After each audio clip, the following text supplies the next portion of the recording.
Hi everybody, my name is Spammals and welcome to Titanic, Honor and Glory. This is a playable teaser and it came out back in April of this year. I just played a game called The Fall of Titanic and that was absolutely terrible. So bad I had to do a video for it. Now, this is the perfect chance now to get into this and show you what a good Titanic game will look like. So, without any more stalling, let's begin! Okay, welcome on board the ship. This is the D-Deck reception. This is where you would enter the ship. And we've got this lovely informational panel right here. So welcome to the demo tour. Press Shift I to hide the info boxes and press I to show them again. Press T to enter black and white mode and Shift T to exit. Here we go. Oh. That's a really nice sort of feature. You can get some really cool screenshots with that, I'm sure. Okay, so what we're going to do in this is we'll do a brief tour of the areas available and then we'll go and look at some specific things and take it from there. So, you enter, and this is what you're greeted as you enter the ship. I mean, that's a magnificent entrance. So unfortunately, the dining room is not available in this, but it will be in the full game, just not in this game. But it will be through here. This way to the first class dining saloon. Meal service and the first class dining was included in the price of a first class ticket. Sunday mornings the room was used for religious services. The saloon was being set for breakfast during the iceberg's collision. Now it's a bit frosty in there. You can see a bit of a sneak peek. You can see some of the furniture in there as well, and a lot of detail has gone into recreating that furniture. They've got lovely stained glass windows here. There's portholes behind them.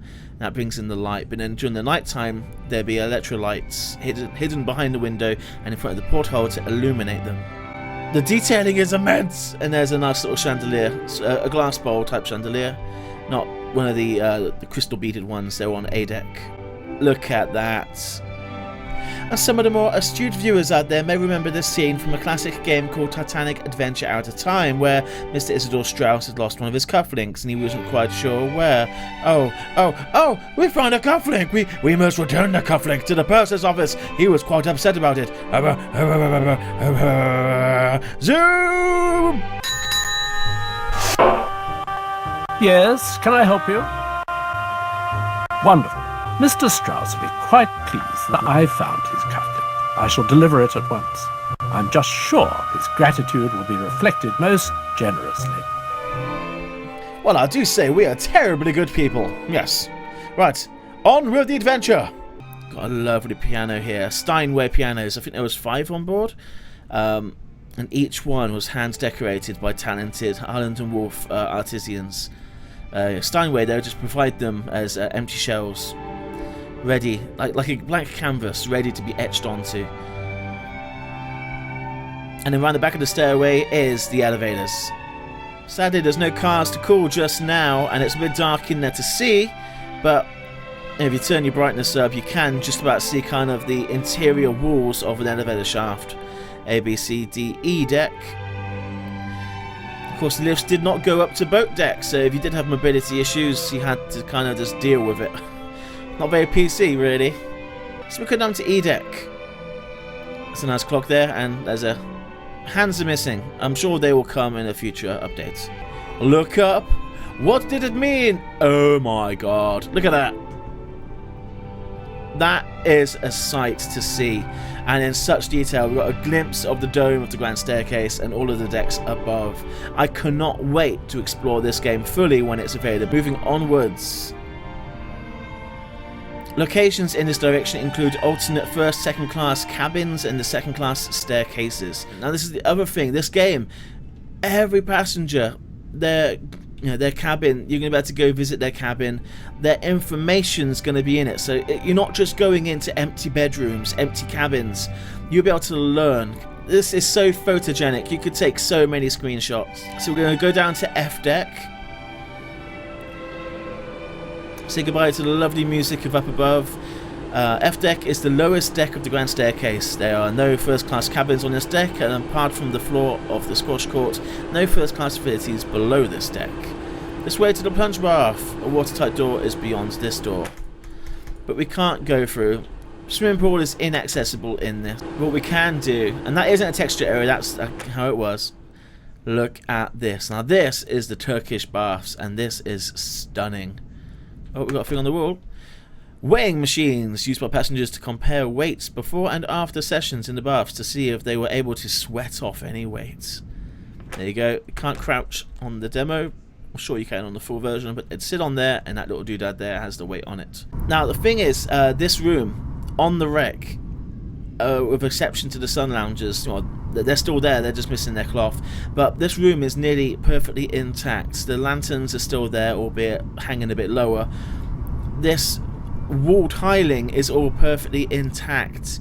This room flooded very slowly, and that slow flooding meant no damage really happened, and as the ship impacted on the seabed, it had kind of like a hydraulic kind of... it held everything in place, basically. So that room is probably the most well-preserved room on the ship. The only other room equal maybe could be the swimming pool, but we can't get to that because there's a watertight door blocking the way. We need to wait for a floor to collapse to get access. Emergency door. So yes, we are leaving the world of first class. Wah. And welcome to Scotland Road. Now this road, it's not really a road, but it's a very wide passageway that connects the bow to the stern and is used by crew and first class passengers. We can't go too far. It's a bit spooky dooky down there. But what we can do now, to our right, that's the port side of the ship, and that's where many of the crew's cabins are. Many different cabins. I'm sure if we had the information cubes back up, they'd be telling us all about it. This is the third class dining room. Now we saw this in the other game, and it was absolutely bland and terrible. Check this out. Ready to go. Just wanted to sit down and eat. There's Kyle, he's the exterior modeler, and he's a hell of a guy. And what I also love, and it's only early, I mean this is alpha, this is a playable teaser. It looks stunning already. It runs really well, and this isn't even optimized. And the sounds are also amazing. The kind of the engine sounds, the heater sounds, air sounds, vent sounds, motor sounds, loads of sounds. So compared to the first class above, they're all orchestra and la-di-da caviar, thank you ma'am yam. Got down here chowing down on some bread. Got a hairdryer above you. And that is the end of our tour. Fire hose. I mean, that looks great. It looks so good. Look at the textures. It even looks kind of like clothy. Clothy. My English is strong. So yes, that is the playable teaser. This is the quality this game is going to be. And I love it. Let's try to do some comparisons. This is a photograph of Olympic's first class D-deck reception. And then here we are comparing it in game. I mean, of course, Olympic and the Titanic did vary slightly. But it looks pretty amazing, right? Pretty spot on. Okay, so here you go. Here's a before and after of the candelabra on the staircase. I mean, they've got it pretty spot on, I have to say. It's just beautiful. Okay, so I'm going to call that an episode right there. So this has been a bit more of a serious episode, no jokes. We must return the cufflink to the purser's office. Game is too eloquent for such bad behaviour. Zoom! I'm going to say my goodbyes here, and I'm going to fade out to some lovely imagery from this walkthrough. So thank you for watching, and goodbye.